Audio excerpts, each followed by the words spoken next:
नमस्कार।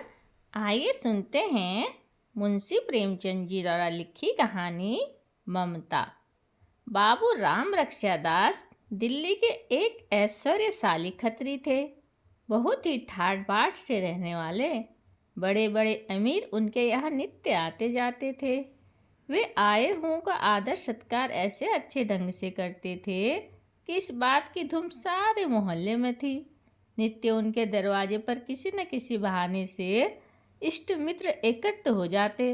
टेनिस खेलते, ताश उड़ाते, हारमोनियम के मधुर स्वरों से जी बहलाते, चाय पानी से हृदय प्रफुल्लित करते। इससे अधिक और क्या चाहिए। जाति की ऐसी अमूल्य सेवा कोई छोटी बात नहीं है। नीची जातियों के सुधार के लिए दिल्ली में एक सोसाइटी थी। बाबू साहब उसके सेक्रेटरी थे और इस कार्य को असाधारण उत्साह से पूर्ण करते थे। जब उनका बूढ़ा कहार बीमार हुआ और क्रिश्चियन मिशन के डॉक्टरों ने उनकी शुश्रूषा की, तब उनकी विधवा स्त्री ने निर्वाह की कोई आशा न देखकर क्रिश्चियन समाज का आश्रय लिया। तब इन दोनों अवसरों पर बाबू साहब ने शोक के रेजोल्यूशन से पास किए। संसार जानता है कि सेक्रेटरी का काम सभा करना और रेजोल्यूशन बनाना है। इससे अधिक वह कुछ नहीं कर सकता। मिस्टर राम रक्षा का जाति उत्साह यहीं तक सीमाबद्ध न था। वे सामाजिक कुप्रथाओं तथा अंधविश्वास के प्रबल शत्रु थे। होली के दिनों में जब मोहल्ले में चमार और कहार शराब के मतवाले होकर फाग गाते और डफ बजाते निकलते तो उन्हें बड़ा शोक होता। जाति की इस मूर्खता पर उनकी आंखों में आंसू भर आते और वे प्राय इस कुरीति का निवारण अपने हंटर से किया करते। उनके हंटर में जाति हितैषिता की उमंग उनकी वक्तृता से भी अधिक थी। वह उन्हीं के प्रशंसनीय प्रयत्न थे जिन्होंने मुख्य होली के दिन दिल्ली में हलचल मचा दी। फाग गाने के अपराध में हजारों आदमी पुलिस के पंजे में आ गए। सैकड़ों घरों में मुख्य होली के दिन मुहर्रम का सा शौक फैल गया। इधर इनके दरवाजे पर हजारों पुरुष स्त्रियां अपना दुखड़ा रो रहे थे। उधर बाबू साहब के हितैषी मित्रगण अपने उदारशील मित्र के सद्व्यवहार की प्रशंसा कर रहे थे। बाबू साहब दिन भर इतने रंग बदलते थे कि उन पर पेरिस की परियों को भी ईर्ष्या हो सकती थी। कई बैंकों में उनके हिस्से थे, कई दुकानें थी, किंतु बाबू साहब को इतना अवकाश न था कि उनकी कुछ देखभाल करते। अतिथि सत्कार एक पवित्र धर्म है। वे सच्ची देश हितैषिता की उमंग से कहा करते थे। अतिथि सत्कार आदिकाल से भारतवर्ष के निवासियों का एक प्रधान और सराहनीय गुण रहा है। अभ्यागतों का आदर सम्मान करने में हम अद्वितीय हैं। हम इससे संसार में मनुष्य कहलाने योग्य हैं। हम सब कुछ खो बैठे हैं, किंतु जिस दिन हमने यह गुण शेष न रहेगा, वह दिन हिंदू जाति के लिए लज्जा, अपमान और मृत्यु का दिन होगा। मिस्टर राम रक्षा जाति आवश्यकताओं से भी बेपरवाह न थे। वे सामाजिक और राजनीतिक कार्यों में पूर्ण रूपेण योग देते थे। यहाँ तक कि प्रतिवर्ष 2 बल्कि कभी कभी 3 वक्तृता अवश्य तैयार कर लेते। भाषणों की भाषा अत्यंत उपयुक्त, ओजस्वी और सर्वांग सुंदर होती थी। उपस्थित जन और इष्ट मित्र उनके एक एक शब्द पर प्रशंसा सूचक शब्दों की ध्वनि प्रकट करते, तालियां बजाते।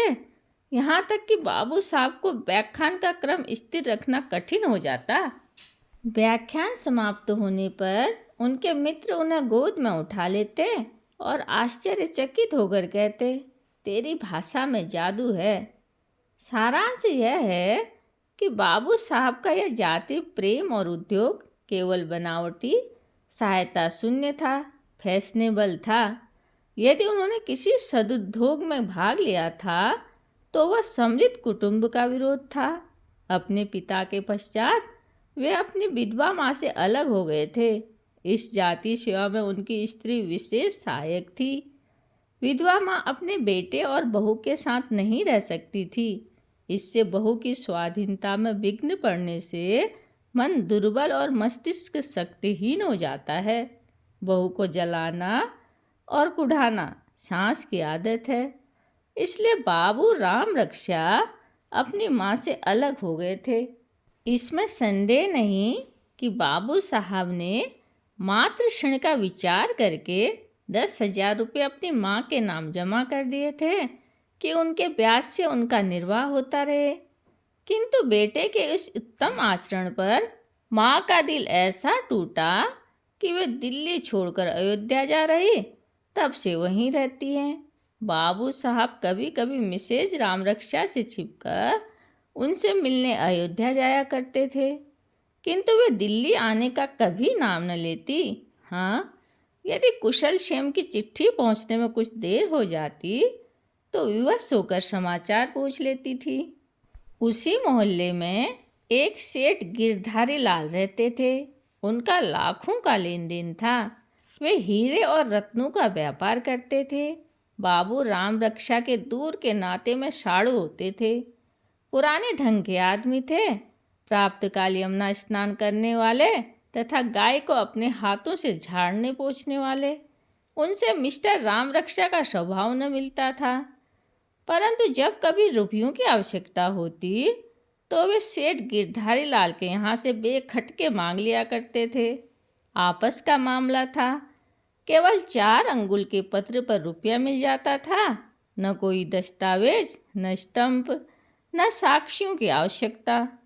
मोटर कार के लिए 10,000 की आवश्यकता हुई, वह वहाँ से आया।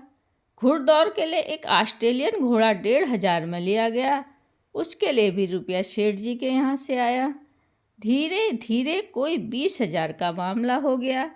सेठ जी सरल हृदय के आदमी थे। समझते थे कि उनके पास दुकानें हैं, बैंकों में रुपया है, जब जी चाहेगा रुपया वसूल कर लेंगे।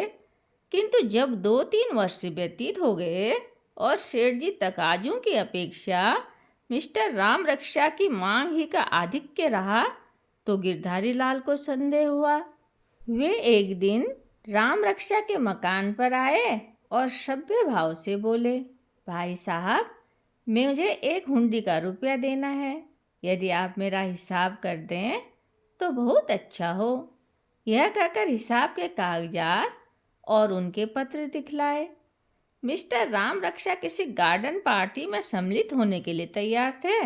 बोले, इस समय क्षमा कीजिए, फिर देख लूँगा, जल्दी क्या है। गिरधारी लाल को बाबू साहब की रुखाई पर क्रोध आ गया। वे रुष्ट होकर बोले, आपको जल्दी नहीं है, मुझे तो है। 200 रुपये मासिक की मेरी हानि हो रही है। मिस्टर राम रक्षा ने असंतोष प्रकट करते हुए घड़ी देखी। पार्टी का समय बहुत करीब था।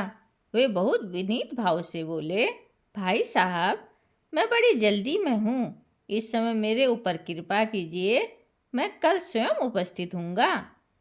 सेठ जी एक मानी और धन संपन्न आदमी थे।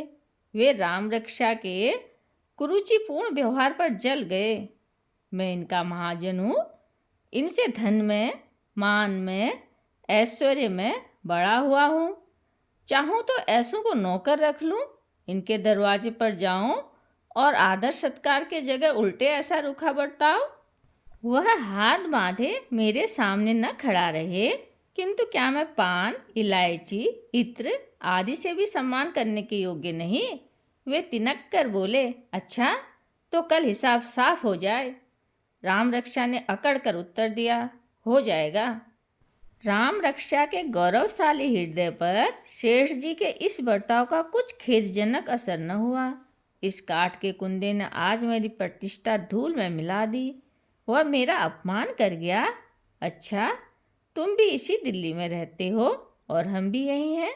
निदान दोनों में गांठ पड़ गई। बाबू साहब की तबीयत ऐसी गिरी और हृदय में ऐसी चिंता उत्पन्न हुई कि पार्टी में जाने का ध्यान जाता रहा। वे देर तक इसी उलझन में पड़े रहे। फिर सूट उतार दिया और सेवक से बोले, जा मुनीम जी को बुला ला। मुनीम जी आए, उनका हिसाब देखा गया, फिर बैंकों का अकाउंट देखा। किंतु ज्यों ज्यों इस घाटी में उतरते गए त्यों त्यों अंधेरा बढ़ता गया। बहुत कुछ टटोला, मगर कुछ हाथ ना आया। अंत में निराश होकर वे आराम कुर्सी पर पड़ गए और उन्होंने एक ठंडी सांस ली। दुकानों का माल बिका, किंतु रुपया बकाया पड़ा हुआ था। कई ग्राहकों की दुकानें टूट गई और उन पर जो नकद रुपया बकाया था वह डूब गया। कलकत्ता के आढ़तियों ने जो माल मंगाया था, रुपये चुकाने की तिथि सिर पर आ पहुंची और यहाँ रुपया वसूल न हुआ। दुकानों का यह हाल, बैंकों का इससे भी बुरा। रात भर वे इन्हीं चिंताओं में करवटें बदलते रहे। अब क्या करना चाहिए? गिरधारी लाल सज्जन पुरुष हैं, यदि सारा हाल उन्हें सुना दूं तो अवश्य मान जाएगा, किंतु यह कष्टप्रद कार्य होगा कैसे? ज्यों ज्यों प्राप्त काल समीप आता जाता था, त्यों त्यों उनका दिल बैठा जाता था। कच्चे विद्यार्थियों की जो दशा परीक्षा के सन्निकट आने पर होती है, यही हाल इस समय राम रक्षा का था। वे पलंग से न उठे, हाथ मुंह भी न धोया। खाने की कौन कहे, इतना जानते थे कि दुख पड़ने पर कोई किसी का साथी नहीं होता, इसलिए एक आपत्ति से बचने के लिए कई आपत्तियों का बोझ न उठाना पड़े, इस ख्याल से मित्रों को इन मामलों की खबर तक न दी। जब दोपहर हो गई और उनकी दशा ज्यों की त्यों रही, तो उनका छोटा लड़का बुलाने आया। उसने बाप का हाथ पकड़कर कहा, लाला जी, आज काने क्यों नहीं ताते? राम रक्षा, भूख नहीं है। क्या खाया है? मन की मिठाई। और क्या खाया है? मार। किसने मारा है? गिरधारी लाल ने। लड़का रोता हुआ घर में गया और इस मार की चोट से देर तक रोता रहा। अंत में तस्तरी में रखी हुई दूध की मलाई ने उसकी चोट पर मरहम का काम किया। रोगी को जब जीने की आशा नहीं रहती तो औषधि छोड़ देता है। मिस्टर राम रक्षा जब इस गुत्थी को न सुलझा सके तो चादर तान ली और मुंह लपेट कर सो रहे। शाम को एकाएक उठकर सेठ जी के यहाँ पहुँचे और कुछ असावधानी से बोले, महाशय, मैं आपका हिसाब नहीं कर सकता। सेठ जी घबरा कर बोले, क्यों? राम रक्षा, इसलिए कि मैं इस समय दरिद्र निहंग हूँ, मेरे पास एक कौड़ी भी नहीं है। आपका रुपया जैसे चाहें वसूल कर ले। सेठ जी, यह आप कैसी बातें कहते हैं? राम रक्षा, बहुत सच्ची। सेठ जी, दुकानें नहीं हैं? राम रक्षा, दुकानें आप मुफ्त ले जाइए। सेठ जी, बैंक के हिस्से? राम रक्षा, वह कब के उड़ गए। सेठ जी, जब यह हाल था तो आपको उचित नहीं था कि मेरे गले पर छुरी फेरते। राम रक्षा अभिमान से, मैं आपके यहाँ उपदेश सुनने के लिए नहीं आया हूँ। यह कहकर मिस्टर राम रक्षा वहाँ से चल दिए। सेठ जी ने तुरंत नालिश कर दी। 20,000 मूल, 5,000 ब्याज, डिग्री हो गई। मकान नीलाम पर चढ़ा। 15,000 की जायदाद 5,000 में निकल गई। 10,000 की मोटर 4,000 में बिकी। सारी संपत्ति उड़ जाने पर कुल मिलाकर 16,000 से अधिक रकम न खड़ी हो सकी। सारी गृहस्थी नष्ट हो गई। तब भी 10,000 के ऋणी रह गए। मान, बड़ाई, धन दौलत सभी मिट्टी में मिल गए। बहुत तेज दौड़ने वाला मनुष्य प्राय मुंह के बल गिर पड़ता है। इस घटना के कुछ दिनों पश्चात दिल्ली म्यूनिसिपैलिटी के मेंबरों का चुनाव आरंभ हुआ। इस पद के अभिलाषी वोटरों की पूजा करने लगे। दलालों के भाग्य उदय हुए। संपत्तियां मोतियों के तोल बिकने लगी। उम्मीदवार मेंबरों के सहायक अपने अपने मुवक्किल के गुणगान करने लगे। चारों ओर चहल पहल मच गई। एक वकील महाशय ने भरी सभा में मुवक्किल साहब के विषय में कहा, मैं जिस बुजुर्ग का पैरोकार हूँ वह कोई मामूली आदमी नहीं है। यह वह शख्स है जिसने फरजंद अकबर की शादी में 25,000 रुपया सिर्फ रक्स और सरूर में सर्फ कर दिया था। उपस्थित जनों में प्रशंसा की उच्च ध्वनि हुई।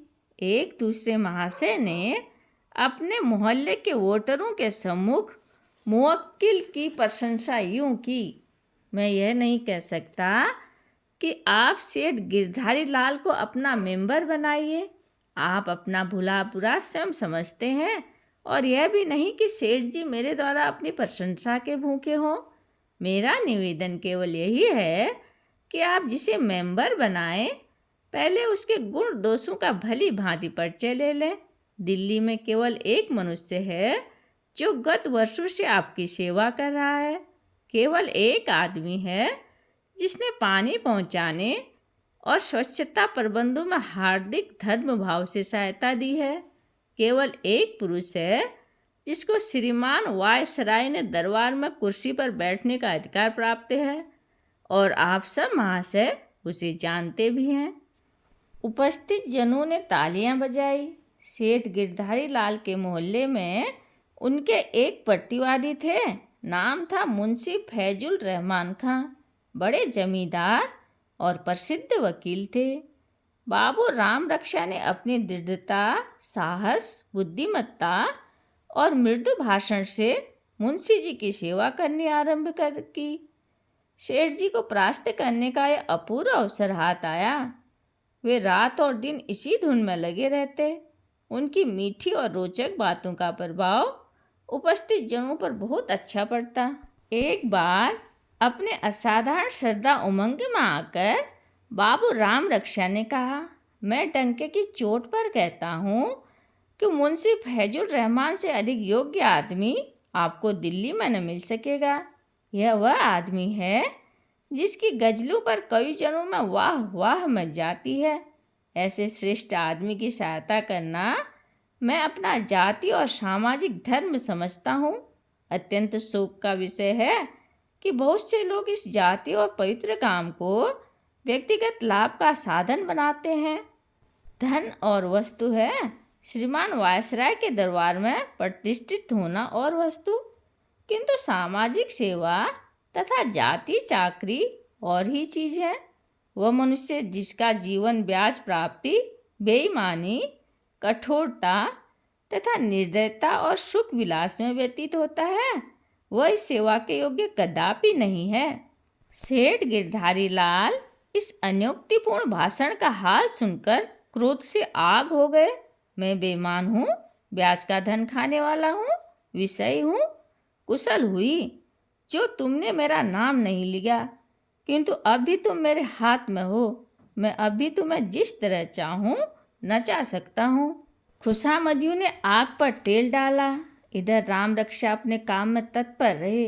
यहाँ तक कि वोटिंग डे आ गया। मिस्टर राम रक्षा को उद्योग में बहुत कुछ सफलता प्राप्त हुई थी। आज वे बहुत प्रसन्न थे। आज गिरधारी लाल को नीचा दिखाऊंगा।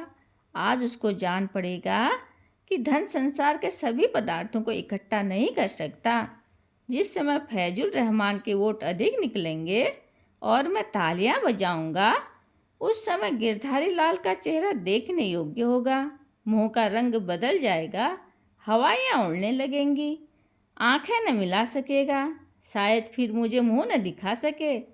इन्हीं विचारों में मग्न राम रक्षा शाम को टाउन हॉल में पहुँचे। उपस्थित जनों ने बड़ी उमंग के साथ उनका स्वागत किया। थोड़ी देर के बाद वोटिंग आरंभ हुई। मेंबरी मिलने की आशा रखने वाले महानुभाव अपने अपने भाग्य का अंतिम फल सुनने के लिए आतुर हो रहे थे। 6 बजे चेयरमैन ने फैसला सुनाया। सेठ जी की हार हो गई। फैजुल रहमान ने मैदान मार लिया। राम रक्षा ने हर्ष के आवेग में टोपी हवा में उछाल दी और स्वयं भी कई बार उछल पड़े। मोहल्ले वालों को अचंभा हुआ। चांदनी चौक से सेठ जी को हटाना मेरे को स्थान से उखाड़ना था। सेठ जी के चेहरे से राम रक्षा को जितनी आशाएं थी वे सब पूरी हो गई। उनका रंग फीका पड़ गया था। वे खेद और लज्जा की मूर्ति बने हुए थे। एक वकील साहब ने उनसे सहानुभूति प्रकट करते हुए कहा, सेठ जी, मुझे आपकी हार का बहुत शौक है। मैं जानता हूँ खुशी के बदले रंज होगा, तो कभी यहाँ ना आता। मैं तो केवल आपके ख्याल से यहाँ आया था। सेठ जी ने बहुत रोकना चाहा, परंतु आंखों में आंसू डबडबा ही गए। वे स्वयं ही निष्कर्ष बनाने का व्यर्थ प्रयत्न करते हुए बोले, वकील साहब, मुझे इसकी कुछ चिंता नहीं। कौन रियासत निकल गई? व्यर्थ उलझन, चिंता तथा झंझट रहती थी। चलो, अच्छा हुआ गला छूटा। अपने काम में हरज होता था। सत्य कहता हूँ, मुझे तो हृदय से प्रसन्नता ही हुई। यह काम तो बेकाम वालों के लिए है। घर न बैठे यहीं बेगारी की। मेरी मूर्खता थी कि मैं इतने दिनों तक आंखें बंद किए हुए बैठा रहा। परंतु सेठ जी की मुखाकृति ने इन विचारों का प्रमाण न दिया। मुखमंडल हृदय का दर्पण है, इसका निश्चय अलबत्ता हो गया। बाबू राम रक्षा बहुत देर तक इस घटना का मजा न लूटने पाए और न सेठ जी से बदला लेने के लिए कोई बहुत देर तक प्रतीक्षा करनी पड़ी।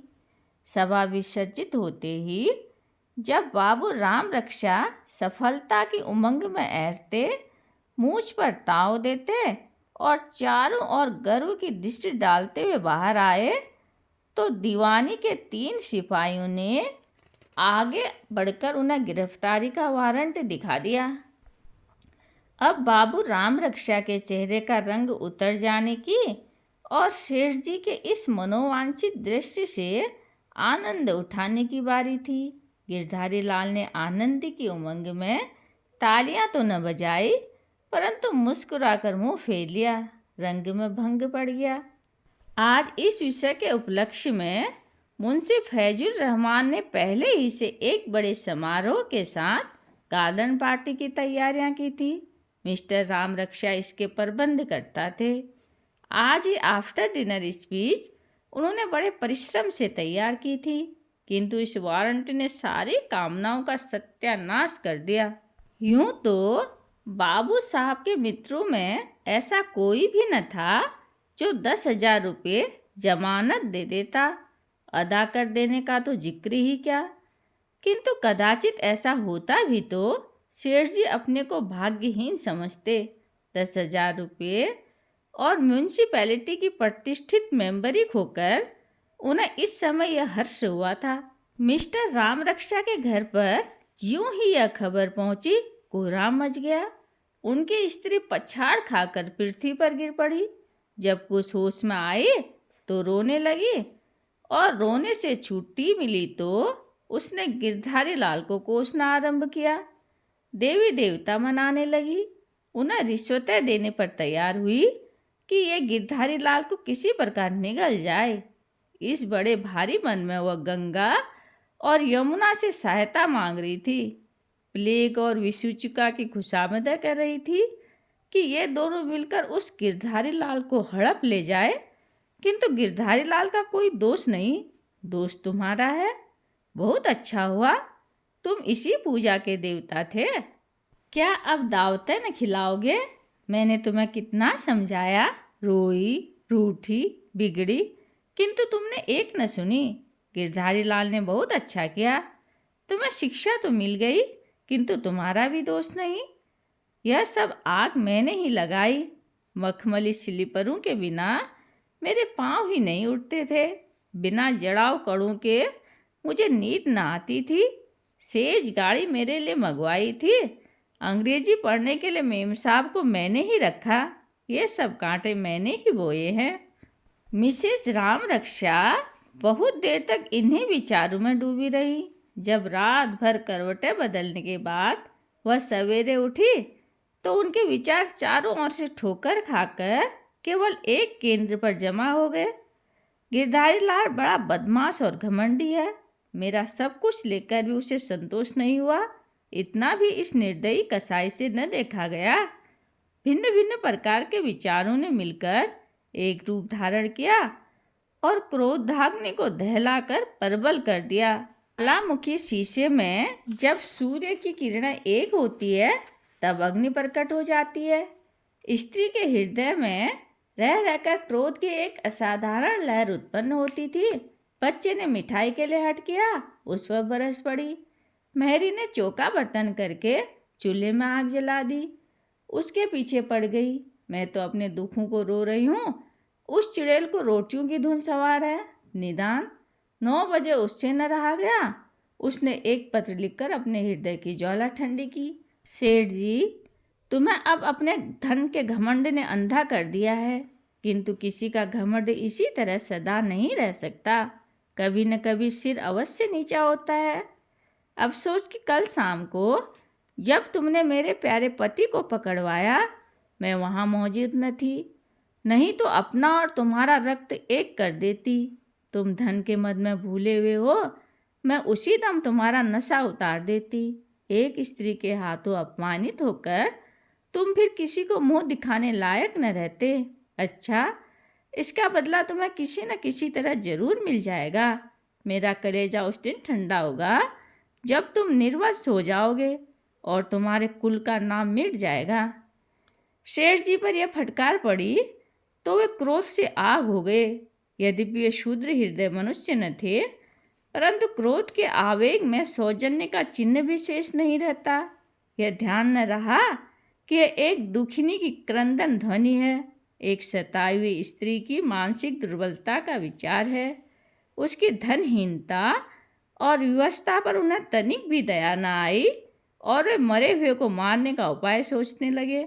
इसके तीसरे दिन सेठ गिरधारी लाल पूजा के आसन पर बैठे हुए थे।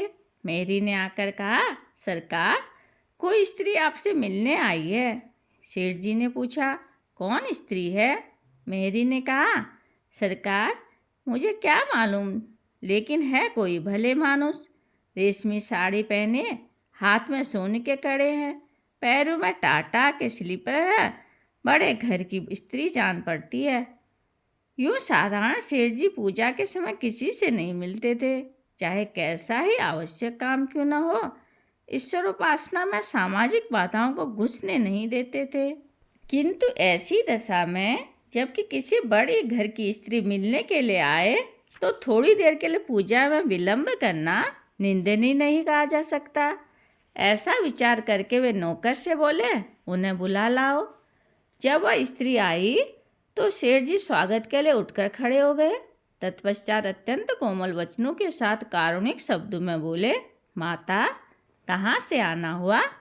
जब यह उत्तर मिला कि वह अयोध्या से आई हैं, तो आपने उसे फिर से दंडवत किया और चीनी तथा मिश्री से भी अधिक मधुर और नवनीत से भी अधिक चिकने शब्दों में कहा, अच्छा, आप श्री अयोध्या जी से आ रही हैं? उस नगरी का क्या कहना, देवताओं की पुरी है। बड़े भाग्य थे कि आपके दर्शन हुए। यहाँ आपका आगमन कैसे हुआ? स्त्री ने उत्तर दिया, घर तो मेरा यही है। सेठ जी का मुख पुनः मधुरता का चित्र बना। वे बोले, अच्छा, तो मकान आपका इसी शहर में है? तो आपने माया जंजाल को त्याग दिया? यहाँ तो मैं पहले ही समझ गया था।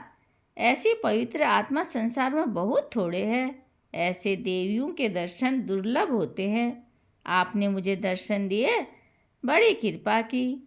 मैं इस योग्य नहीं जो आप जैसी विदेशियों की कुछ सेवा कर सकूं, किंतु जो काम मेरे योग्य हो, जो कुछ मेरे लिए हो सकता हो, उसे करने के लिए मैं सब भांति से तैयार हूँ।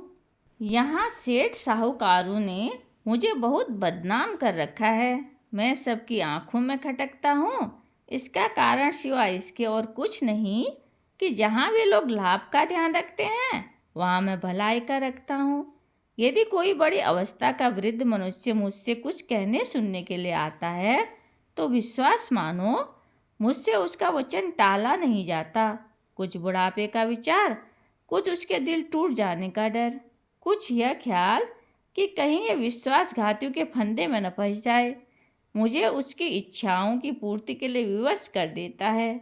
मेरा यह सिद्धांत है कि अच्छी जायदाद और कम ब्याज, किंतु इस प्रकार बातें आपके सामने करना व्यर्थ है। आपसे तो घर का मामला है। मेरे योग्य जो कुछ काम हो, उसके लिए मैं सिर आंखों से तैयार हूँ।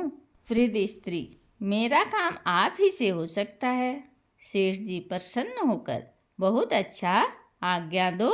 स्त्री, मैं आपके सामने भिखारिन बनकर आई हूँ। आपको छोड़कर कोई मेरा सवाल पूरा नहीं कर सकता। सेठ जी, कहिए कहिए। स्त्री, आप राम रक्षा को छोड़ दीजिए। सेठ जी के मुख का रंग उतर गया। सारे हवाई किले जो अभी अभी तैयार हुए थे भर भरा कर गिर पड़े। वे बोले, उसने मेरी बहुत हानि की है, उसका घमंड तोड़ डालूंगा तब छोड़ूंगा। स्त्री, तो क्या तुम मेरे बुढ़ापे का, मेरे हाथ फैलाने का, कुछ अपनी बड़ाई का विचार न करोगे? बेटा, ममता बुरी होती है। संसार से नाता टूट जाए, धन जाए, धर्म जाए, किंतु लड़के का स्नेह हृदय से नहीं जाता।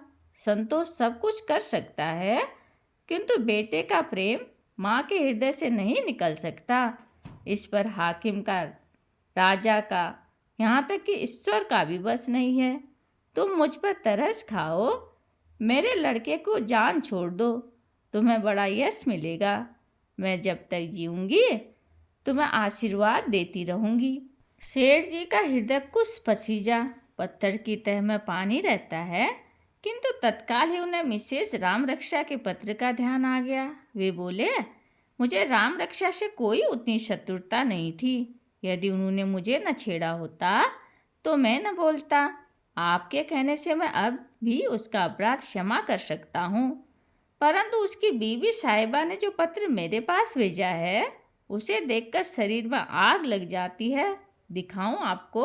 राम रक्षा की माँ ने पत्र लेकर पढ़ा तो उसकी आंखों में आंसू भर आए। वे बोली, बेटा, उस स्त्री ने मुझे बहुत दुख दिया है। उसने मुझे देश से निकाल दिया। उसका मिजाज और जबान उसके बस में नहीं, किंतु इस समय उसने जो गर्व दिखाया है उसका तुम्हें ख्याल नहीं करना चाहिए।